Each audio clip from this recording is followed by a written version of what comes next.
What happens when a dare at a high school reunion turns into evidence delivered by a stranger at my door? I'm Ev Hartley. Everyone calls me Ev, and I never thought a single kiss could destroy everything I'd built. But here I am, 32 years old, staring at divorce papers, while my neighbors whisper behind their curtains. It started 3 months ago, at Millfield High's 15-year reunion. I'd been dating Caleb for 4 years, living together for 2. He taught algebra at the local middle school, steady as a rock, predictable as sunrise. Maybe that's what made me restless that night.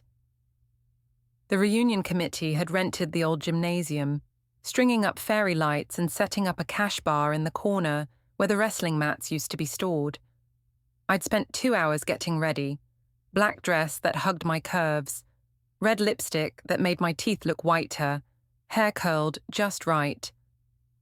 Caleb wore his usual khakis and button-down, looking like he'd rather be grading papers. "You look amazing," he said when I came downstairs, but his smile seemed forced. He'd been quiet all week about the reunion, claiming he didn't understand why I wanted to go back and relive high school drama. "It'll be fun," I insisted, grabbing my purse. "Besides, I want to show you off to everyone." The gymnasium buzzed with nervous energy and too loud laughter. Name tags with our senior photos made everyone look like ghosts of themselves. I spotted Jasper Mallory immediately, still tall, still broad-shouldered, still carrying himself like the football star he'd been 15 years ago. Time had been kind to him. "Ev Hartley," Jasper's voice boomed across the room. "Look at you." I felt Caleb's hand tighten on my lower back as Jasper approached. They'd never met, but I'd mentioned him before. Captain of the football team, prom king, the guy every girl had a crush on, including me back then. "Jasper, this is Caleb," I said, watching as they shook hands. Caleb's grip was firm but brief. Jasper held on a beat too long, his smile too wide. "The famous boyfriend," Jasper said. "Ev talks about you all the time on Facebook." That wasn't exactly true, but I laughed anyway. "Jasper manages that new gym downtown. Fitness first." "Business is booming," Jasper said, flexing slightly. "You should both come by sometime. First session's free." Caleb nodded politely, but I could feel his discomfort radiating like heat. He'd never been the gym type, preferred hiking and reading to lifting weights. Jasper represented everything Caleb wasn't. Loud, confident, effortlessly charismatic. The evening progressed with the usual reunion activities.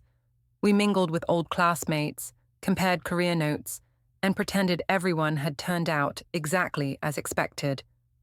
I posted a few photos on Instagram, tagging the location and adding captions like, "15 years later and still fabulous." Around 10 o'clock, after several glasses of wine, someone suggested a game of truth or dare. It was ridiculous. We were all in our 30s, but the alcohol made it seem hilarious. A group of about 12 people gathered in a circle near the bleachers. "This is juvenile," Caleb whispered in my ear. "Come on, live a little," I whispered back, pulling him down to sit beside me. The game started innocently enough. Sarah Chen had to call her ex-husband and hang up when he answered. Mike Patterson had to do 50 jumping jacks. Everyone was laughing, the wine making everything funnier than it should have been. Then it was my turn. "Truth or dare, Ev?" asked Jessica Mills, my old lab partner who'd become a dental hygienist. "Dare," I said without hesitation. I'd always been the type to choose dare. Jessica grinned wickedly. "I dare you to kiss the hottest guy from our graduating class." The circle went quiet for a beat. Everyone's eyes shifted between me, Caleb, and Jasper. The implication was clear. Jasper had been voted most attractive in our senior superlatives. "That's inappropriate," Caleb said quietly, his voice tight.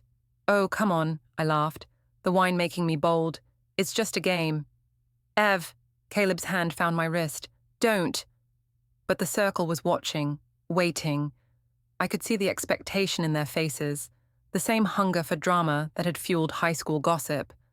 And Jasper was smiling that confident smile, completely unbothered by the awkwardness.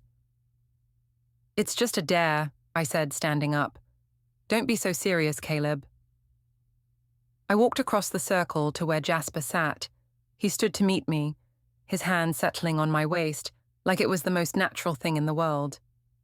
Behind me, I heard Caleb's sharp intake of breath. "You sure about this?" Jasper asked, but he was already leaning closer. "It's just a game," I repeated, and then his lips were on mine. It wasn't a quick peck. Jasper kissed me like he meant it, his hands pulling me closer, his mouth warm and insistent. I heard someone whistle, others cheering. When we finally broke apart, the circle erupted in applause and laughter. I turned back to Caleb, expecting to see embarrassment or maybe mild annoyance. Instead, his face was completely blank, empty, like something inside him had just switched off. "Caleb," I said, but he was already standing, already walking away. I followed him outside to the parking lot, my heels clicking on the asphalt. "Caleb, wait!" He stopped beside his Honda, keys already in his hand. "Get in." "Are you seriously mad about that? It was just a dare." He didn't answer, just unlocked the car and slid into the driver's seat. I got in beside him, suddenly aware of how quiet the night was. "You're being ridiculous," I said as he started the engine. "It didn't mean anything." Still nothing. He drove home in complete silence while I tried to explain myself, my voice getting shriller with each passing mile. "Everyone was watching," I said. "What was I supposed to do, back down? It was harmless." At a red light, he finally spoke. "Harmless?" "Yes. God, Caleb, it was just a stupid kiss. You're acting like I cheated on you." "Right." That single word, flat and emotionless, made my stomach clench. This wasn't the reaction I'd expected. Caleb was supposed to be upset, maybe sulk for a day or two, then get over it. This cold detachment was something else entirely. When we got home, he went straight to the bedroom and closed the door. I stayed in the living room, scrolling through social media and seeing the photos from tonight already being posted. Someone had captured the moment right before Jasper kissed me, my hands on his chest, his eyes locked on mine, both of us smiling. I shared it on my own timeline with the caption, "Some dares are worth it. Dange a reunion. Nights, and living my best life." Then I added another post. "If your man can't handle you having fun, maybe he's not the right man. Just saying." Confident woman, doff no apologies. Within minutes, the likes and comments started pouring in. Most were supportive, friends telling me I looked amazing, that I deserved to have fun. A few were more critical, but I dismissed those as jealousy. My sister Lynn texted around midnight. "Saw the photos. You sure you want this online?" I typed back, "It's just a dare. People need to lighten up." What did Caleb say? "He'll get over it." But as I lay in bed that night, listening to Caleb's steady breathing beside me, I wondered if that was true. He hadn't said another word to me, hadn't even looked at me when I came to bed. He just lay there, staring at the ceiling, like I wasn't even there. I told myself he was being dramatic. It was just a kiss, just a game. By morning, he'd see how silly he was being. I was wrong. I woke up Monday morning to an empty bed and the sound of the front door closing. Caleb's side was cold, like he'd been gone for hours. I checked my phone, 6:47 a.m. He usually left for school at 7:15. Downstairs, everything was unnaturally tidy. Caleb had always been neat, but this was different. The coffee maker was cleaned and put away, the dish towel folded perfectly, yesterday's mail sorted into precise stacks. It felt like a hotel room, sterile and impersonal. My phone buzzed with notifications. The reunion photos had been shared dozens of times overnight, and my own posts had generated a flood of comments. Most were supportive, but a few made me uncomfortable. "Girl, your boyfriend's face in the background." "Yikes, that's not a good look. Maybe keep some things private." I deleted those comments and blocked the users. People were just jealous that I had the confidence to have fun. They probably wished their own relationships were exciting enough to handle a little harmless flirtation. At work, my assistant Jennifer gave me a strange look when I walked in. "Everything okay?" I asked, settling at my desk with my usual latte. HR wants to see you," she said quietly. "Something about social media policy." My stomach dropped. "What?" "Apparently someone complained about your posts from the weekend, said they were unprofessional since you have clients connected to your personal accounts." I marched to HR, my heels clicking angrily on the polished floor. This was ridiculous. What I did in my personal time was nobody's business. Margaret from HR, a stern woman in her 50s who'd never seemed to like me, gestured for me to sit in the glass-walled conference room. "Ev, we've received several complaints about your recent social media activity," she began, sliding a printed screenshot across the table. It was my post from Saturday night, the one about men not being able to handle confident women. "This is my personal account," I said, "which lists your employer in your bio and has several clients as connections. Your behavior reflects on the company." "My behavior? I kissed someone at my high school reunion. It was a dare." Margaret's expression didn't change. "The issue isn't the kiss itself, but your public commentary about relationships and your dismissive attitude toward your partner's feelings.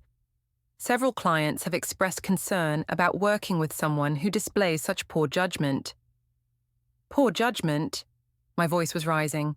"I'm being punished for having fun?" "You're being counseled about maintaining professional boundaries online. I'm recommending you review our social media policy and consider making your personal accounts private." I wanted to argue, but Margaret's tone made it clear the conversation was over. I stormed back to my office, furious at the unfairness of it all. People were making a mountain out of a molehill. That afternoon, I met Jasper for coffee. He'd texted earlier, saying he wanted to check on me after all the drama from Saturday night. "You look stressed," he said, sliding into the booth across from me at our usual spot downtown. "Everyone's acting like I committed murder," I vented. "It was just a kiss." "A really good kiss," he said with that trademark grin. "Worth all the trouble?" Despite everything, I laughed. "You're terrible." "I'm honest, and I'm not the one making you feel guilty for living your life." That hit home. Caleb had barely spoken to me since Saturday, responding to my attempts at conversation with one-word answers or silence. This morning he'd left without even saying goodbye. "He's being ridiculous," I said. "It's like he wants me to apologize for having a personality." "Some guys can't handle a confident woman," Jasper said, echoing my social media post. "They want someone who'll sit quietly in the corner and never make waves." "That's not me." "No, it's not. And that's what makes you amazing." I felt better talking to Jasper. He understood me in ways Caleb never seemed to. We talked for an hour, laughing about old times and current drama. When he walked me to my car, he gave me a hug that lasted a beat too long. "Don't let anyone dim your light, Ev," he said. "You deserve better than someone who makes you feel bad for being yourself." That night, I tried again with Caleb. He was in his home office, grading papers with mechanical precision. "Can we talk?" I asked from the doorway. He didn't look up. "About what?" "About Saturday. About us." "What about us?" His tone was so flat, so emotionless. It was like talking to a stranger. "You're being ridiculous," I said, stepping into the room. "It was just a dare. It didn't mean anything." Finally, he looked at me. His eyes were different somehow, distant, calculating. "Right," he said. "It didn't mean anything. So why are you acting like this?" "Like what?" Like you hate me." He set down his red pen with careful precision. "I don't hate you, Ev. I just see you clearly now." What's that supposed to mean? But he'd already turned back to his papers, effectively dismissing me. I stood there for another minute, waiting for him to say something else, but he acted like I wasn't even there. That night, I posted another photo, one Jasper had taken of me at the coffee shop, laughing at something he'd said. I looked happy, carefree, beautiful. I captioned it, surrounding myself with people who appreciate my energy. Life's too short for negative vibes. Positive vibes only. Issue Know Your Worth. The post got dozens of likes, including one from Jasper with a fire emoji. But I noticed something else. Several mutual friends who usually liked my posts had stayed silent, and my sister Lynn had unfollowed me entirely. I texted her, "Really? You're unfollowing me now?" She called instead of texting back. "Ev, what are you doing?" "What do you mean?" "These posts. This whole thing with Jasper. You're making yourself look terrible. I'm living my life. You're humiliating Caleb publicly. And yourself. I'm not doing anything wrong. You kissed another man in front of your boyfriend, then posted about it online like it was some kind of victory. How is that not wrong? It was a dare. You're 32, not 17. Grow up." She hung up before I could respond. I stared at my phone, hurt and angry. Everyone was taking Caleb's side without even trying to understand my perspective. But as I lay in bed that night, listening to Caleb's quiet breathing, I couldn't shake the feeling that something fundamental had shifted. The way he'd looked at me earlier, like he was seeing me for the first time and didn't like what he saw, made my chest tight with anxiety. I told myself he'd get over it. He had to. We'd been together 4 years. This was just a rough patch. But deep down, I was starting to realize that some lines, once crossed, can never be uncrossed. By Wednesday, I was tired of walking on eggshells. Caleb continued his silent treatment, responding to my attempts at conversation with minimal acknowledgement. He'd started leaving earlier for work and coming home later, claiming he had extra tutoring sessions or lesson planning to do. I decided to stop trying to fix something that wasn't my fault in the first place. That evening, Jasper invited me to a small gathering at his apartment, just a few people from our graduating class who were in town. I almost didn't go, but Caleb had texted that he'd be late again, something about parent conferences. He's basically ignoring me anyway, I told myself, as I changed into a cute sundress and touched up my makeup. I left a note on the kitchen counter. "Gone to Jasper's, back later." Jasper's apartment was exactly what I'd expected, modern, masculine, with a view of the city skyline. The gathering was small and casual. Sarah Chen, Mike Patterson, Jessica Mills, and a couple of others I vaguely remembered. Everyone seemed relaxed and happy to see each other. "Ev," Sarah hugged me when I arrived. "How are you holding up after all the reunion drama?" "What drama?" I laughed, accepting the wine glass Jasper offered me. "People are acting like I robbed a bank." "Social media can be brutal," Mike said. "Remember when I posted that joke about my ex-wife? I got crucified." "At least you weren't married to her anymore," Jessica pointed out. "Ev's got to go home to her boyfriend every night." "Not much conversation happening there," I said, taking a sip of wine. The alcohol loosened my tongue. "Caleb's giving me the silent treatment like we're in middle school." "That's immature," Jasper said, settling beside me on the couch. "Adults should be able to communicate." "Right. I tried to talk to him about it, but he just shuts down. It's like he wants me to grovel or something." "Maybe he's just processing," Sarah suggested diplomatically. "For 4 days, come on." I was getting worked up now, the wine and supportive audience making me bolder. "I kissed someone for a dare. It's not like I had an affair." "You have every right to have fun," Jasper said, his hand briefly touching my knee. "You're not married. You don't owe anyone an explanation for living your life." I felt validated, understood. These people got it. They didn't think I was some terrible person for refusing to apologize for something so harmless. As the evening progressed, Jasper suggested we take some photos to commemorate our mini-reunion. We posed in various combinations, laughing and making faces at his phone camera. In one shot, he had his arm around my waist, pulling me close. In another, we were making bunny ears behind each other's heads. "Post these," Jessica said, scrolling through the photos on Jasper's phone. "We look amazing." I selected the best ones and shared them on my Instagram story, adding captions like, real friends don't judge, and, finally, some positive energy. When I got home around 11, Caleb was in bed reading. He glanced up when I entered the bedroom, his eyes taking in my slightly flushed cheeks and wine-bright smile. "How was your evening?" he asked quietly. "Good. Really good, actually." I kicked off my heels and started undressing. It's nice being around people who don't act like I'm some kind of criminal. He nodded and returned to his book. I waited for him to ask more questions. Who was there? What we did? Why I'd gone in the first place? But he just kept reading like I hadn't spoken. "Aren't you curious?" I finally asked. "About what?" "About where I was, who I was with." He looked at me again, that same flat expression I'd been seeing all week. "I assume you'll tell me what you want me to know." The dismissal stung more than anger would have. I climbed into bed, turning my back to him.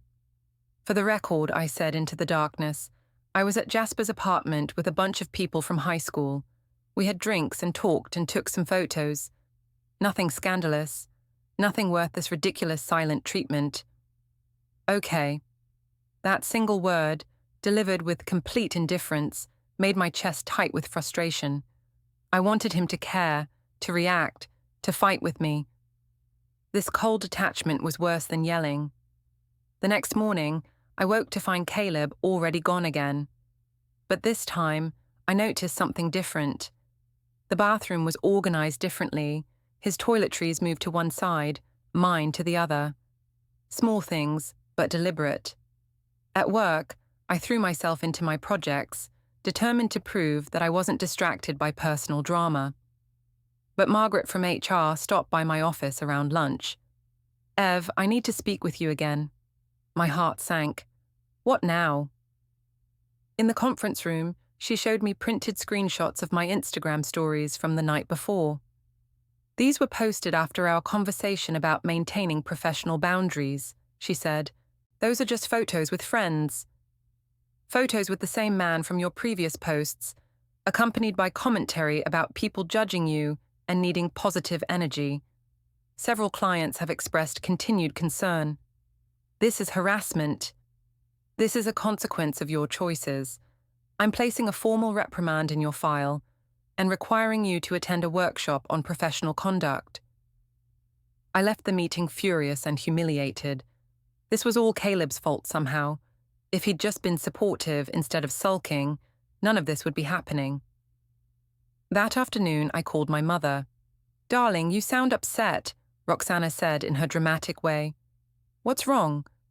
I explained the situation, expecting sympathy and support.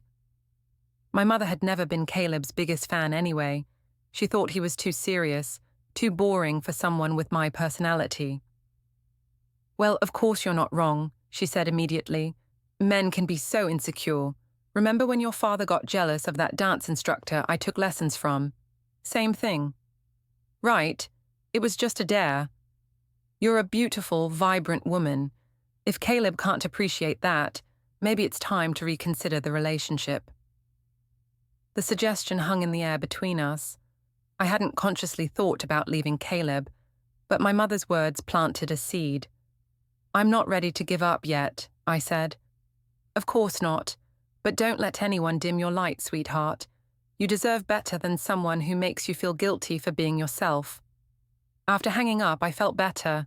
My mother was right. I was being made to feel guilty for having a personality, for being confident and social. Caleb had always been more reserved, but I'd thought he appreciated my outgoing nature. Maybe I'd been wrong. That evening, I tried one more time to bridge the gap. I cooked his favorite dinner, lasagna with garlic bread, and set the table with candles. When he came home, he paused in the doorway of the dining room. "What's this?" "Dinner. I thought we could talk." He sat down across from me, but his posture was guarded. "Caleb, I miss us," I began. "I miss talking to you, laughing with you. This silent treatment has gone on long enough." He cut a piece of lasagna with surgical precision. "What would you like to talk about?" "About Saturday, about what happened. You kissed another man in front of me and then posted about it online. It was a dare." You chose dare. You chose to kiss him. You chose to post about it. His voice was steady, factual. Those were all choices. I was put on the spot. Everyone was watching. And you were more concerned about their opinion than mine. The accusation hung between us. I wanted to deny it, but something in his tone made me hesitate. That's not... I didn't think of it that way. I know you didn't. Again, that flat acceptance that somehow felt worse than anger. So what now, I asked. We just don't talk anymore? You punish me forever for one mistake. I'm not punishing you, Ev. I'm protecting myself. From what?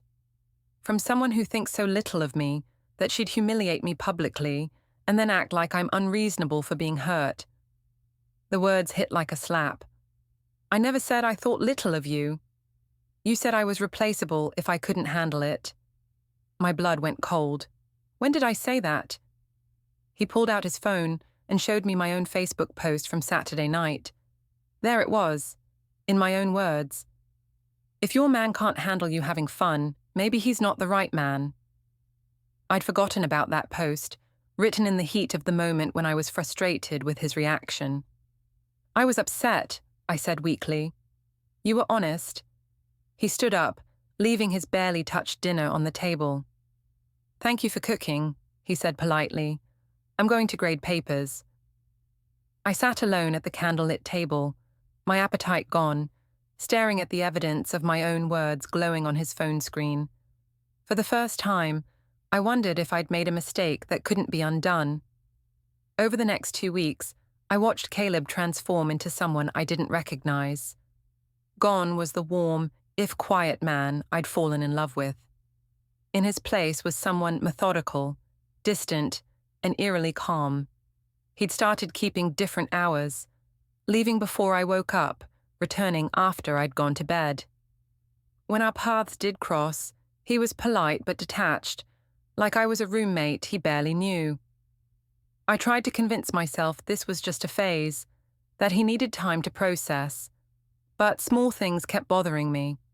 The way he'd started locking his laptop, how he'd moved his important papers to a filing cabinet I'd never seen before, the fact that he'd stopped leaving his phone casually around the house. He's being paranoid, I told Jasper during one of our increasingly frequent coffee meetings. Acting like I'm some kind of threat. Maybe he's planning something, Jasper said, stirring his latte thoughtfully. Like what? I don't know, but guys like Caleb, when they get hurt, they don't just get mad. They get even. I laughed, but it sounded forced even to my ears. Caleb's not the revenge type. He's too... nice. The quiet ones are always the most dangerous. That comment stuck with me as I drove home. Caleb dangerous? The man who rescued spiders instead of killing them, who'd never raised his voice in an argument? It seemed impossible. But that night, I found myself paying attention to his behavior in a new way. He was in his office again, door closed, the soft sound of typing drifting into the hallway. When I knocked, he didn't answer immediately. Come in, he finally called. I opened the door to find him quickly closing several browser tabs on his computer. What are you working on? I asked, trying to sound casual. Lesson plans. But I caught a glimpse of his screen before he minimized everything. It hadn't looked like lesson plans. It looked like some kind of document with headers and bullet points. This late? I'm behind on everything.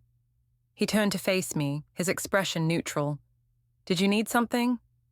I was just wondering what you were doing. Working. The conversation felt stilted, artificial. I wanted to push, to demand answers, but something in his demeanor warned me off. Okay, well, don't stay up too late. I won't. I left him there, but the seed of unease Jasper had planted began to grow. The next day at work, I couldn't concentrate. Margaret's workshop on professional conduct was scheduled for the following week, and I was dreading it. My reputation at the company had taken a hit, and I could feel colleagues treating me differently, more cautiously, less warmly. During lunch, I decided to do some investigating of my own. I called Caleb's school, claiming I wanted to surprise him with lunch delivery. "Oh, I'm sorry," the secretary said. "Mr. Hartley isn't here today. He took a personal day." "A personal day?" "Yes, he called in this morning. Can I take a message?" I hung up, confused and worried. Caleb never took personal days. In 4 years, I'd seen him go to work with a fever rather than miss class. That afternoon, I left work early and drove home, expecting to find him sick in bed or dealing with some emergency. Instead, the house was empty. His car was gone, and there was no note explaining where he'd gone. I tried calling his cell, but it went straight to voicemail. By evening, I was genuinely worried. I called his sister Lydia, trying to sound casual. "Hey, have you talked to Caleb today?" "Why?" Lydia's tone was immediately suspicious. "He took a personal day, but I can't reach him. I just wanted to make sure he was okay." "Maybe he needed some space." The comment stung. "Space from what?" "Ev, come on, you know what you did." "I kissed someone at a reunion. Why is everyone acting like I committed murder?"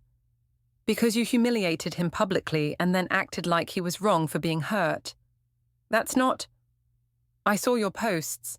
We all did. The whole family's talking about it." My stomach dropped. "What do you mean, the whole family?" "Mum's upset, Dad's furious, and Caleb's done talking about it. He's moved on to action." "What kind of action?" But Lydia had already hung up. Caleb came home around 9, looking tired but oddly satisfied. He nodded at me politely and headed straight for the shower. "Where were you today?" I called through the bathroom door. "Downtown." "Doing what?" "Errands." That was all I could get out of him. He went to bed early, claiming exhaustion, while I lay awake wondering what kind of errands required an entire personal day and complete secrecy. The next morning, I found something that made my blood run cold. While making coffee, I noticed a small stack of papers on the kitchen counter. Printouts that Caleb had obviously forgotten to put away. They were screenshots of my social media posts, but not random ones. These were specifically the posts about the reunion, about men needing to handle confident women, about surrounding myself with positive people. Each one was dated and time-stamped with handwritten notes in the margins. My hands shook as I flipped through them. There were also printed copies of text message conversations, but not ones I recognized. It took me a moment to realize they were screenshots from other people's phones, messages between mutual friends discussing my behavior at the reunion.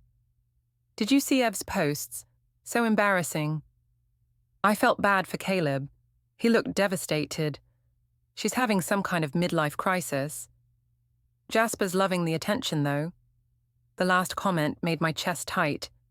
How had Caleb gotten these? Who had sent them to him? At the bottom of the stack was a business card. Davidson and Associates, Family Law. A divorce lawyer. I dropped the papers like they were on fire, my heart pounding. Caleb was gathering evidence, building a case, planning to leave me. The realization hit me like a physical blow. This wasn't about processing hurt feelings or needing space. This was about ending our relationship with methodical precision. I heard his footsteps on the stairs and quickly shoved the papers back where I'd found them, trying to arrange them exactly as they'd been. When he entered the kitchen, I was standing at the coffee maker, hopefully looking normal. "Morning," he said, reaching for his travel mug. "Morning." He moved around the kitchen with his usual efficiency, but I noticed him glance at the counter where the papers lay. His eyes met mine briefly, and I saw something there. A flash of calculation, like he was measuring my reaction. Did he know I'd seen them? Had he left them there on purpose? "I'll be late tonight," he said, pouring coffee into his mug. "Faculty meeting." "Okay." But as I watched him gather the papers and slide them into his briefcase, I knew there was no faculty meeting. He was going back to that lawyer, adding to his evidence file, building his case against me. And for the first time since this whole mess started, I realized I might actually lose him. The quiet, methodical man I'd underestimated was 3 steps ahead of me, and I was just beginning to understand how far behind I'd fallen. I spent the weekend in a state of barely controlled panic. Every time Caleb left the house, for groceries, for a run, to visit his parents, I wondered if he was really meeting with lawyers or gathering more evidence against me. I tried to act normal, but everything felt forced and artificial. When I suggested we watch a movie together, he politely declined, claiming he had papers to grade. When I offered to make dinner, he said he'd already eaten. We were living like polite strangers. On Monday, I couldn't take it anymore. I called in sick to work and drove to Jasper's gym. "You look terrible," he said when he saw me in the lobby. "Thanks. That's exactly what I needed to hear." He led me to his office, a small space overlooking the main workout floor.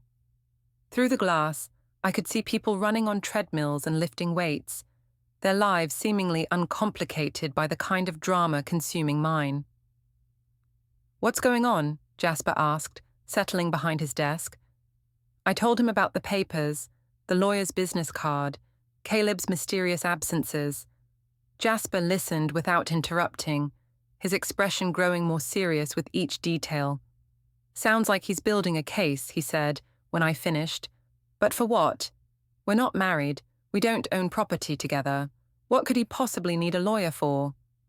Maybe he's protecting himself financially, or maybe he wants to make sure you can't claim common law marriage rights." I hadn't thought of that. We'd been living together for 2 years, sharing expenses and presenting ourselves as a couple. In some states, that could constitute a common law marriage with financial implications. "This is insane," I said, slumping in my chair. "All this over a kiss." "It wasn't just the kiss, Ev. It was everything after." "What do you mean?" Jasper leaned forward, his expression gentle but honest. "The posts, the comments about him being replaceable, the way you've been, I don't know, doubling down instead of apologizing. I shouldn't have to apologize for having fun. Maybe not, but you might need to apologize for how you handled his hurt feelings." The suggestion hung in the air between us. Part of me knew Jasper was right, but admitting it felt like giving up everything I'd been fighting for. "It's too late for that now," I said. "He's already made up his mind." "Maybe, or maybe he's just protecting himself until he figures out what you really want." That afternoon, I drove home with a new plan. I would apologize, really apologize, and try to salvage what was left of our relationship. I'd been prideful and stubborn, but I wasn't ready to lose Caleb over this. I stopped at the grocery store and bought ingredients for his favorite meal, then spent an hour preparing everything perfectly. I even bought flowers and wine, setting the table like I had weeks earlier. When Caleb came home, he paused in the doorway exactly as he had before. "What's this?" "An apology," I said, my heart pounding. "I want to make things right between us." He sat down slowly, his expression unreadable. "Caleb, I'm sorry," I began, the words feeling strange in my mouth. "I'm sorry for kissing Jasper, for posting about it, for saying you were replaceable. I was wrong, and I hurt you, and I'm sorry." He listened without interrupting, his hands folded carefully in his lap. "I miss us," I continued. "I miss talking to you and laughing with you. I know I messed up, but I want to fix this." When I finished, he was quiet for a long moment. "Thank you for apologizing," he said finally. "I appreciate that. So, can we try to work through this?" He picked up his fork and took a bite of the chicken I'd prepared. "This is delicious." "Caleb, please, can we fix this?" He looked at me then, really looked at me, and I saw something in his eyes that made my chest tight. "Ev, when someone shows you who they are, you should believe them." "What does that mean?" "It means that when you were put in a position to choose between my feelings and your own entertainment, you chose entertainment. When you were challenged to defend our relationship or score social media points, you chose the points. That's not fair. When your sister tried to warn you, when HR counseled you, When I tried to tell you how much you'd hurt me, you doubled down every time. You showed me who you are." The words hit like physical blows. "I'm apologizing now. Because you found my papers." The admission hung in the air between us. He knew I'd seen them. "You left them out on purpose," I realized. "I wanted to see what you'd do with the information, whether you'd come clean about snooping, whether you'd finally take this seriously." "I am taking it seriously. That's why I'm apologizing." "You're apologizing because you're scared of consequences, not because you understand what you did wrong." I wanted to argue, but something in his tone stopped me. He wasn't angry anymore. He was sad, resigned, like he'd already grieved the end of our relationship. "What do you want from me?" I asked, my voice small. "Nothing, Ev. I don't want anything from you anymore." He stood up, leaving his barely touched dinner on the table. "Thank you for cooking," he said politely, "and thank you for apologizing. It doesn't change anything, but I appreciate the gesture." That night, I heard him in his office again, typing, printing, organizing, the sounds of a man methodically dismantling a life we'd built together. I lay in bed staring at the ceiling, finally understanding that some apologies come too late. Some damage can't be undone with flowers and wine and carefully rehearsed words. Caleb had moved beyond hurt into something else entirely, a cold, legal clarity that terrified me more than anger ever could, and I was powerless to stop what was coming. The end came on a Tuesday morning, in the form of a stranger at my door. I was getting ready for work, running late because I'd barely slept again. Caleb had left early, or maybe he'd never come home the night before. I'd stopped keeping track of his movements, too exhausted by the constant tension to monitor his every absence. The doorbell rang at 8:47 a.m. I almost ignored it, assuming it was a delivery driver or someone soliciting donations. But it rang again, insistent and official sounding. I opened the door to find a middle-aged man in a cheap suit holding a manila envelope. "Ev Hartley?" "Yes?" "You've been served." He handed me the envelope and walked away before I could ask any questions. I stood in the doorway, still in my bathrobe, staring at the legal documents in my hands. Inside were divorce papers, except we'd never been married. Instead, it was a formal notice of dissolution of domestic partnership, along with a detailed inventory of shared assets and a timeline for my removal from the premises. The house we'd been living in belonged to Caleb. I'd never been on the deed, never contributed to the down payment. According to the documents, I had 30 days to find alternative housing. There were other papers too, a restraining order preventing me from contacting him at work, a formal complaint filed with my employer about harassment, and a detailed timeline of my erratic and destructive behavior over the past month. Every social media post was documented, every text message I'd sent to mutual friends defending my actions, every public comment I'd made about our relationship. It was all there, organized chronologically with legal precision. At the bottom of the stack was a handwritten note in Caleb's careful script: "Peace is better than pretending." I sank onto the front steps, the papers scattered around me like evidence of my own destruction. Neighbors walking their dogs slowed to stare. Mrs. Patterson from next door lingered by her mailbox, obviously trying to eavesdrop. My phone buzzed with notifications.